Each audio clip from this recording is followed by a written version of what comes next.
wasn't enough for all of y'all. Maybe it's time to go play some volleyball or some different games. Find some different names to try to attain, just to gain a little sentence fragment of what's really going on. Well, what's truly important is to remain strong, not to distort the facts, but to get to a point where you can truly relax, because it is inside of the meditation that we truly find a concentration, that we truly have the ingredients to be everything that we're needing with. We can be so healing, we're how we're perceiving, be everything that we believe in. On the streets and just spitting some free flow, like we could go all night, yo. Feeling so tight, like we're so loose. Feeling like we could not confuse anything, cause we aren't so abused. Look around, figure out what we could choose. We could have this benevolence, we could have it right here in the present tense. How we just feeling so eloquent when we can't realize that we're not spent. We've still got a vent, we've still got the pulse, we're still feeling it. Our knives are not dull, we're sharpened, we can see through the darkness. Realizing that it's about the balance, living in yin and yang. How we just sit and swing back and forth a little bit, feeling like we're on the edge of abyss, but we're also right here where we exist. It's the only place where change is happening, in this moment where we are all gathering and dispersing. How we're learning, how we just go like cycles turning. They keep us squirming like the worms and realize that it's aerating the earth, and we're all walking up on this, and we will go back where we get jaundice or whatever monstrous thing finally sets us in the coffin. But until then, I'ma respect my life. I'ma do everything to connect it nice. Make this so smoothly so that we can be about the movement. Yeah, man. Woo! You hit that, brother. Jeez. What movement should we all be about, man? Oh, you know, that transition back to being honest with our mortal self. We're all on this continuum that's been going on since the universe started. And it seems like as humanity, we may have gotten a little bit off track, you know? And I think that sometimes people think that just because they've lived a certain way for a long time, that means they gotta keep on living that way. But I'm here to say that it's never too late. We can always change. We're changing everything around us, just with our breathing, with our stares. We have the power. People are incredibly powerful, and we need to realize that. We need to realize that the power is in the people. That through our diversity, there's the potential for equality. That we can all realize that if we're living in benevolence and being mutually beneficial, then that's gonna help everybody. And that's the way that nature has been. That's the way that we became such amazing creatures to begin with, was our ability to interact with each other and to help each other, to be selfless. At least to an extent. You gotta keep yourself alive, you know? No, you gotta love yourself before you can love somebody else. But yeah, you gotta love yourself. You gotta work on yourself in order to help bring up those around you. Yeah, and then you can move on to them other steps. But like, yeah, man, I can tell you've thought a lot about a lot of stuff recently. Is that new for you, or you've been kind of like you've kind of been knowing these things? It's been a long time coming for sure. I mean, I've been thinking deep about this stuff, you know, pretty much since I can remember. Yeah. And it's always something, you know, I've always just loved to sit, relay, you know, walk around and just think about stuff. And you know, that's really great, and I'm really happy that I've been able to develop these philosophies. But you kind of realize at some point that the philosophy is nothing without actually practically going out and living it. So that's what I'm trying to do here. I'm trying to spread good positivity, good messages. I'm trying to inspire people and help people learn. And in the meantime, you know, trying to be as minimalistic as possible and just trying to lead by example as best I can, you know. Getting people to realize that there's plenty of resources around. It's a matter of people not being greedy and hoarding them. So it's transitioning to being okay with being open and being sharing and being vulnerable sometimes, you know, because we got in these caves, we started building these things and putting up these walls and having privacy, and that's done a number on our conscience. It's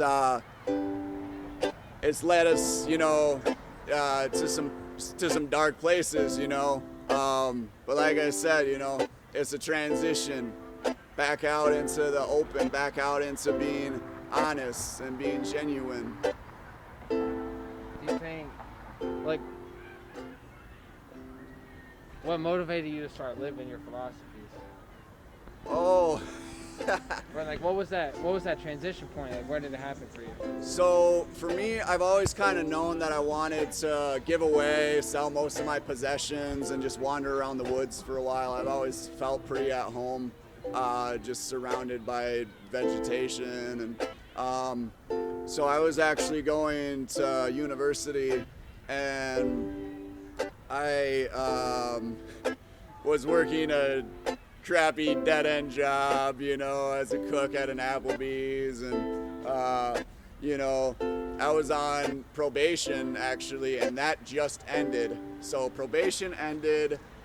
I was having a crappy job. I had flunked out of school because I was drinking so much, just not in a good spot at all.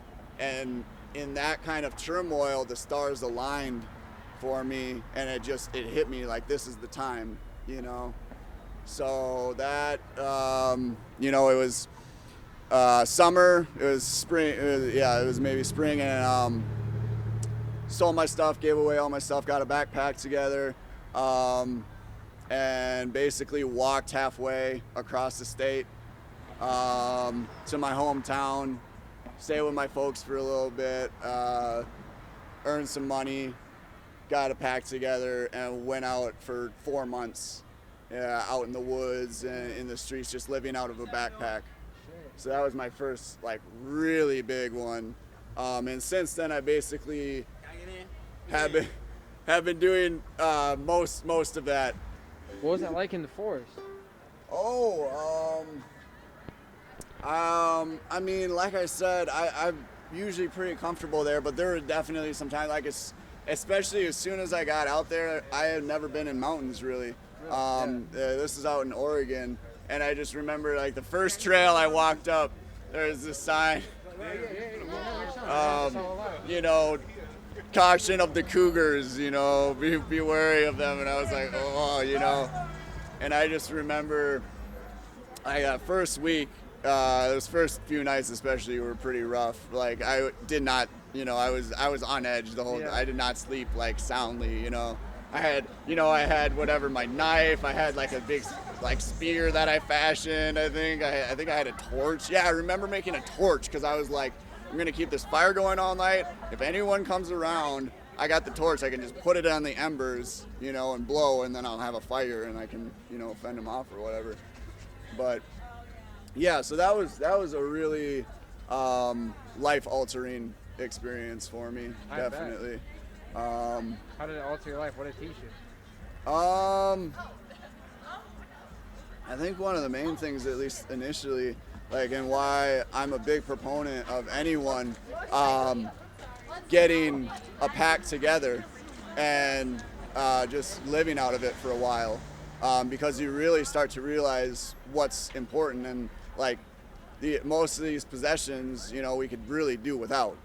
No doubt. What it really gets down to is like, is it worth carrying? You know, we have all these things, so we sometimes, you know, we got these closets and these cars and stuff, and we're like, oh, you know, so I got room for this Storage stuff. lockers to put all of it in. You know, yeah. But it's like, well, at the end of the day, all you really own is yourself. And this life is so precious.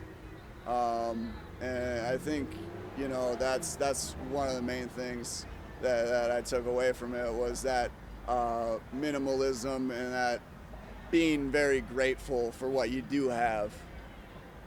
It's destroying it. There's no viable way for life to exist with as incoherent as these frequencies are. Yeah, we need those wavelengths. Yeah, so The basis of life. So that's part of the, you know, back to the natural kind of thing as well, is we got to realize that we got to figure out some other way of communicating. Yeah. You know, that is on our own vibration. The vibration that's being emitted from all of our hearts is on the same frequency as one heart, as one heartbeat. What do you it's think? One love. What do you think that could be? That's what the vibration of compassion is. So I feel like it's not some sort of war. It's not some sort of battle. It's not some sort of game. We'll always lose that. We'll always lose that. The only way I feel like humanity is going to be able to thrive is if we can look inside of ourselves and realize that it's about self-mastery and bettering ourselves. And that's really all it's about, not having any opponents or any kind of game or anything like that, because that's competition. The only way that we're going to exist is through cooperation, and the first step is cooperating with yourself. Right. Now, back to what I said earlier, you gotta be able to love yourself before you can love other people. Mm-hmm. I feel that, man. I feel that. Well, I really appreciate you talking with me, bro. Oh, yeah. This is Dude. awesome. Yeah, I've been really enjoying it. Like, your music is beautiful, your story is beautiful. I like how have people perceived you differently since you like changed your life essentially. Went from like working a shitty job to freeing yourself. You know, you get various responses. I mean, overall, I feel like it's been received well. You know, you get a lot of dirty looks. You get a lot of people who just don't know what you're doing. But I mean, I feel like that's way overshadowed by the amount of times that I'm walking around with my big backpack on, you know, or something, and someone just asks me, you know, a question. I just meet people, start talking to people. There's smiles on people's faces. And especially like with doing this, you know, I'm so glad that I picked up this instrument, because like I said, I've been doing philosophy and lyrics for a long time. You know, that's something that like I've spent countless hours, you know, devoted to. So it's really nice for me to find some sort of medium that works for me, that I can carry around, that I can get out on the street and try to, you know, bring this message to the people. Express yourself. Yeah. And just how is expressing yourself, that ability to express yourself freely, change how you thought? Mark, Yeah. you have a... No, I'm not. I'm just watching. Oh, what's up? We got a live audience, dog. You want to get What you gotta say right there is 100% better than any questions he asked. Hey, look, you shut him up, man. Oh no, he's interviewing me, you know. Yeah, and he didn't know what to say. He didn't know what to say. I'm You sure got all the positivity, and he didn't know what to say. I'm sure if I was interviewing him, he would have some wonderful things Yeah, to say. maybe, but I don't think so. I'd probably be repeating a lot of what you said. Peace, man. You know it. Thanks, bud. Everyone who watches this movie is gonna know too. What y'all get to eat? We're Oh, I- man. So how far along in the development of this movie are you? I mean, well, About 2. we started. It's our first night out. Oh yeah. Yeah. Oh, At least for this one. you're all in this. Oh, yes, this is my production. This is my production. My production crew. Thank you. Oh, nice. Got some fresh Would it not be eats. possible without them? Yeah, they got hungry, so Oh yeah, I mean that they gotta happens. replenish their My vibrations. creative brain. Exactly. Mm-hmm. If my producers are hungry, like this is not gonna work well. Mhm. For I Oh know. yeah, no, for You sure. have to You make don't us want happy hangry producers. Before you're gonna make anyone else Bad happy. news bears, bro. Dude, so have you just been on the streets of Columbia mostly? Where'd you grow up? In Brownsville? I grew up in Wisconsin. Okay. So I'm kind of on just a little road trip right now. I mean, pretty much this summer I've been taking like mini road trips, 2 or 3 weeks at a time. But I'm basically set up now where I'm essentially living out of my van now. So I'm doing this full time, trying to make a go at it. Basically making money, busking, playing music for people on the street. And I've got a few other things that I do. I've been foraging pretty much since I started backpacking several years ago. So that's a way to feed myself. And also, there's potential. I haven't been able to do it yet. But there's definitely potential to get out and find a bunch of chaga, bunch of some sort of thing that you find out in the woods that is very valuable. There's like ginseng and lion's mane, mushrooms, nuts, fruits, things like that. How's living in your van changed your home life, your just like brain function, your everything? I mean, really, not. I would say I have more fun. So I feel like my confidence is up. I feel like I'm just happier, I just am in better moods most of the time because I wake up and I just have opportunity, I mean, I still gotta take care of business, I still gotta brush my teeth and, find a place to poop and, stuff like that, but I mean, for the most part, it's like when you put yourself out there becomes so much more opportunity than if I was to just fall back into that habit, like we all do, I'm sure, from time to time, of just going to work, going home, maybe going to a bar in between, something like that. But it just, it just becomes really, really repetitive. And sometimes, repetitiveness is nice. We're creatures of habits. We are what we repetitively do and consume and think. Learn yourself. Realize that you're incredibly powerful. And in that, we can work towards self-mastery. And when we are as in control of ourselves as possible, then we can learn how to be selfless. Want to know what my mom named me, Oh, I mean, yeah. Do you know? Yeah. There it is. Yeah, How about the homie, the Earthling, the OG? Well, thank you, Earthling. We shall see you around, my You're friend. very welcome. You're very welcome. You're quite wise. Keep spreading the knowledge, my dude. I will. We'll try to help you. Thank you. Salute, brother. Word. Peace and love. Beautiful evenings, everybody. Thank you very much. Peace, Earthling.